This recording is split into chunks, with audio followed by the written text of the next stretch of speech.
بسم اللہ الرحمن الرحیم۔ ہرقل شاہ روم نے قریش کے قافلے میں ایک آدمی بلانے کو بھیجا، اور اس وقت یہ لوگ تجارت کے لیے ملک شام گئے ہوئے تھے، اور یہ وہ زمانہ تھا جب رسول اللہ صلی اللہ علیہ وسلم نے قریش اور ابو سفیان سے ایک وقتی عہد کیا ہوا تھا۔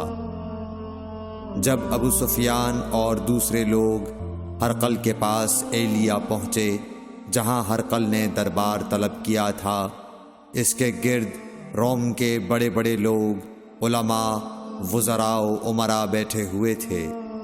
ہرقل نے ان کو اور اپنے ترجمان کو بلوایا، پھر ان سے پوچھا کہ تم میں سے کون شخص مدعی رسالت کا زیادہ قریبی عزیز ہے؟ ابو سفیان کہتے ہیں کہ میں بول اٹھا کہ میں اس کا سب سے زیادہ قریبی رشتہ دار ہوں۔ یہ سن کر ہرقل نے حکم دیا کہ اس ابو سفیان کو میرے قریب لا کر بٹھاؤ اور اس کے ساتھیوں کو اس کی پیٹھ کے پیچھے بٹھا دو۔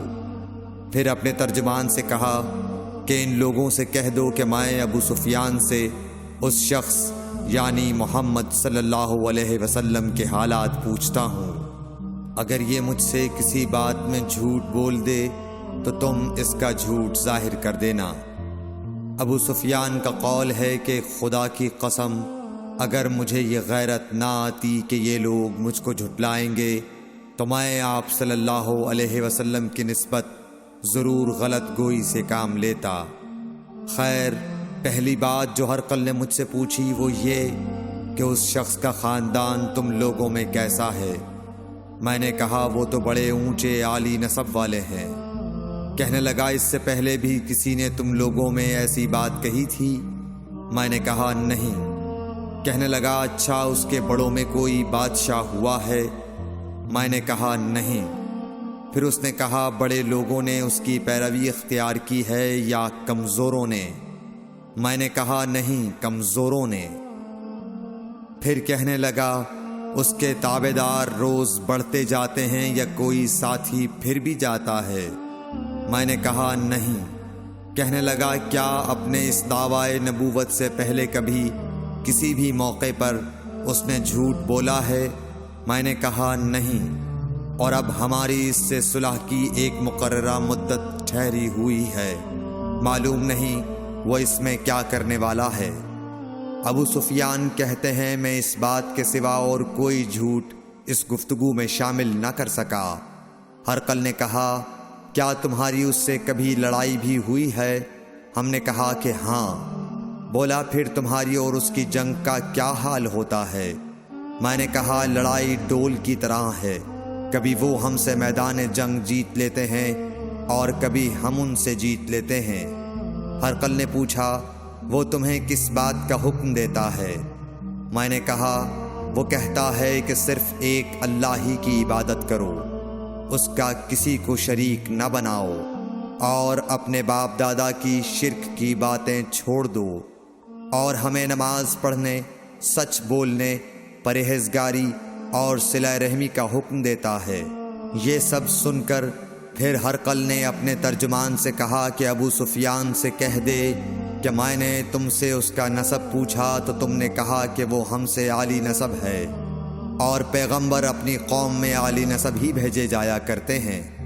میں نے تم سے پوچھا کہ دعویٰ نبوت کی یہ بات تمہارے اندر اس سے پہلے کسی اور نے بھی کہی تھی؟ تو تم نے جواب دیا کہ نہیں۔ تب میں نے اپنے دل میں کہا کہ اگر یہ بات اس سے پہلے کسی اور نے کہی ہوتی تو میں سمجھتا کہ اس شخص نے بھی اسی بات کی تقلید کی ہے جو پہلے کہی جا چکی ہے۔ میں نے تم سے پوچھا کہ اس کے بڑوں میں کوئی بادشاہ بھی گزرا ہے؟ تو تم نے کہا کہ نہیں۔ تو میں نے دل میں کہا کہ ان کے بزرگوں میں سے کوئی بادشاہ ہوا ہوگا تو کہہ دوں گا کہ وہ شخص اس بہانے اپنے آباء و اجداد کی بادشاہت اور ان کا ملک دوبارہ حاصل کرنا چاہتا ہے۔ اور میں نے تم سے پوچھا کہ اس بات کے کہنے یعنی پیغمبری کا دعویٰ کرنے سے پہلے تم نے کبھی اس کو دروغ گوئی کا الزام لگایا ہے؟ تم نے کہا کہ نہیں۔ تو میں نے سمجھ لیا کہ جو شخص آدمیوں کے ساتھ دروغ گوئی سے بچے وہ اللہ کے بارے میں کیسے جھوٹی بات کہہ سکتا ہے۔ اور میں نے تم سے پوچھا کہ بڑے لوگ اس کے پیرو ہوتے ہیں یا کمزور آدمی؟ تم نے کہا کمزوروں نے اس کی اتباع کی ہے، تو دراصل یہی لوگ پیغمبروں کے متبعین ہوتے ہیں۔ اور میں نے تم سے پوچھا کہ اس کے ساتھی بڑھ رہے ہیں یا کم ہو رہے ہیں؟ تم نے کہا کہ وہ بڑھ رہے ہیں، اور ایمان کی کیفیت یہی ہوتی ہے حتیٰ کہ وہ کامل ہو جاتا ہے۔ اور میں نے تم سے پوچھا کہ آیا کوئی شخص اس کے دین سے ناخوش ہو کر مرتد بھی ہو جاتا ہے؟ تم نے کہا نہیں۔ تو ایمان کی خاصیت بھی یہی ہے، جن کے دلوں میں اس کی مسرت رچ بس جائے وہ اس سے لوٹا نہیں کرتے۔ اور میں نے تم سے پوچھا کہ آیا وہ کبھی عہد شکنی کرتے ہیں؟ تم نے کہا نہیں۔ پیغمبروں کا یہی حال ہوتا ہے، وہ عہد کی خلاف ورزی نہیں کرتے۔ اور میں نے تم سے کہا کہ وہ تم سے کس چیز کے لیے کہتے ہیں؟ تم نے کہا کہ وہ ہمیں حکم دیتے ہیں کہ اللہ کی عبادت کرو، اس کے ساتھ کسی کو شریک نہ ٹھہراؤ، اور تمہیں بتوں کی پرستش سے روکتے ہیں، سچ بولنے اور پرہیزگاری کا حکم دیتے ہیں۔ لہٰذا اگر یہ باتیں جو تم کہہ رہے ہو سچ ہیں تو ان قریب وہ اس جگہ کا مالک ہو جائے گا کہ جہاں میرے یہ دونوں پاؤں ہیں۔ مجھے معلوم تھا کہ وہ پیغمبر آنے والا ہے، مگر مجھے یہ معلوم نہیں تھا کہ وہ تمہارے اندر ہوگا۔ اگر میں جانتا کہ اس تک پہنچ سکوں گا تو اس سے ملنے کے لیے ہر تکلیف گوارا کرتا۔ اگر میں اس کے پاس ہوتا تو اس کے پاؤں دھوتا۔ ہرقل نے رسول اللہ صلی اللہ علیہ وسلم کا وہ خط منگایا جو آپ نے وحیہ کلبی رضی اللہ تعالیٰ عنہ کے ذریعے حاکم بصرہ کے پاس بھیجا تھا، اور اس نے وہ ہرقل کے پاس بھیج دیا تھا۔ پھر اس کو پڑھا تو اس میں لکھا تھا، اللہ کے نام کے ساتھ جو نہایت مہربان اور رحم والا ہے۔ اللہ کے بندے اور اس کے پیغمبر محمد صلی اللہ علیہ وسلم کی طرف سے یہ خط ہے شاہ روم کے لیے۔ اس شخص پر سلام ہو جو ہدایت کی پیروی کرے۔ اس کے بعد میں آپ کے سامنے دعوت اسلام پیش کرتا ہوں۔ اگر آپ اسلام لے آئیں گے تو دین و دنیا میں سلامتی نصیب ہوگی، اللہ آپ کو دوہرا ثواب دے گا۔ اور اگر آپ میری دعوت سے روگردانی کریں گے تو آپ کی رعایا کا گناہ بھی آپ ہی پر ہوگا۔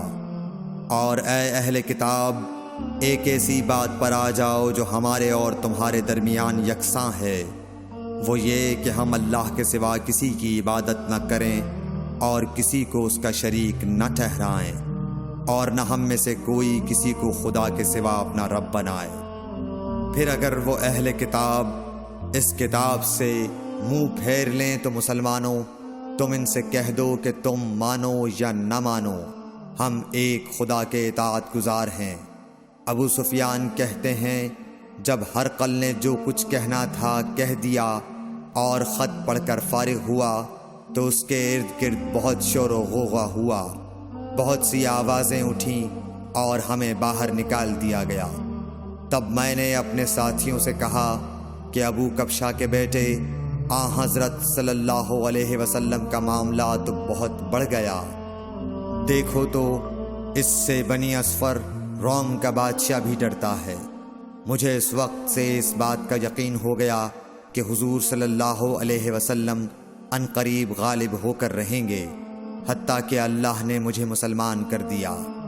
راوی کا بیان ہے کہ ابن ناطور ایلیا کا حاکم ہرقل کا مصاحب اور شام کے نصارہ کا لاٹ پادری بیان کرتا تھا کہ ہرقل جب ایلیا آیا ایک دن صبح کو پریشان اٹھا تو اس کے درباریوں نے دریافت کیا کہ آج ہم آپ کی حالت بدلی ہوئی پاتے ہیں، کیا وجہ ہے؟ ابن ناطور کا بیان ہے کہ ہرقل نجومی تھا، علم نجوم میں وہ پوری مہارت رکھتا تھا۔ اس نے اپنے ہم نشینوں کو بتایا کہ میں نے آج رات ستاروں پر نظر ڈالی تو دیکھا کہ ختنہ کرنے والوں کا بادشاہ ہمارے ملک پر غالب آ گیا ہے۔ بھلا اس زمانے میں کون لوگ ختنہ کرتے ہیں؟ انہوں نے کہا کہ یہود کے سوا کوئی ختنہ نہیں کرتا، سو ان کی وجہ سے پریشان نہ ہوں۔ سلطنت کے تمام شہروں میں یہ حکم لکھ بھیجیے کہ وہاں جتنے یہودی ہوں سب قتل کر دیے جائیں۔ وہ لوگ انہی باتوں میں مشغول تھے کہ ہرقل کے پاس ایک آدمی لایا گیا جسے شاہ غسان نے بھیجا تھا۔ اس نے رسول اللہ صلی اللہ علیہ وسلم کے حالات بیان کیے۔ جب ہرقل نے سارے حالات سن لیے تو کہا کہ جا کر دیکھو وہ ختنہ کیے ہوئے ہے یا نہیں۔ انہوں نے اسے دیکھا تو بتلایا کہ وہ ختنہ کیا ہوا ہے۔ ہرقل نے جب اس شخص سے عرب کے بارے میں پوچھا تو اس نے بتلایا کہ وہ ختنہ کرتے ہیں۔ تب ہرقل نے کہا کہ یہی محمد صلی اللہ علیہ وسلم اس امت کے بادشاہ ہیں جو پیدا ہو چکے ہیں۔ پھر اس نے اپنے ایک دوست کو رومیہ خط لکھا اور وہ بھی علم نجوم میں ہرقل کی طرح ماہر تھا۔ پھر وہاں سے ہرقل حمص چلا گیا۔ ابھی حمص سے نکلا نہیں تھا کہ اس کے دوست کا خط اس کے جواب میں آ گیا۔ اس کی رائے بھی حضور صلی اللہ علیہ وسلم کے ظہور کے بارے میں ہرقل کے موافق تھی کہ محمد صلی اللہ علیہ وسلم واقعی پیغمبر ہیں۔ اس کے بعد ہرقل نے روم کے بڑے آدمیوں کو اپنے حمص کے محل میں طلب کیا اور اس کے حکم سے محل کے دروازے بند کر لیے گئے۔ پھر وہ اپنے خاص محل سے باہر آیا اور کہا، اے روم والو، کیا ہدایت اور کامیابی میں کچھ حصہ تمہارے لیے بھی ہے؟ اگر تم اپنی سلطنت کی بقا چاہتے ہو تو پھر اس نبی صلی اللہ علیہ وسلم کی بیعت کر لو اور مسلمان ہو جاؤ۔ یہ سننا تھا کہ پھر لوگ وحشی گدھوں کی طرح دروازوں کی طرف دوڑے، مگر انہیں بند پایا۔ آخر جب ہرقل نے اس بات سے ان کی یہ نفرت دیکھی اور ان کے ایمان لانے سے مایوس ہو گیا تو کہنے لگا کہ ان لوگوں کو میرے پاس لاؤ۔ جب وہ دوبارہ آئے تو اس نے کہا، میں نے جو بات کہی تھی اس سے تمہاری دینی پختگی کی آزمائش مقصود تھی، سو وہ میں نے دیکھ لی۔ تب یہ بات سن کر وہ سب کے سب اس کے سامنے سجدے میں گر پڑے اور اس سے خوش ہو گئے۔ بالآخر ہرقل کی آخری حالت یہی رہی۔ صحیح بخاری حدیث نمبر 7۔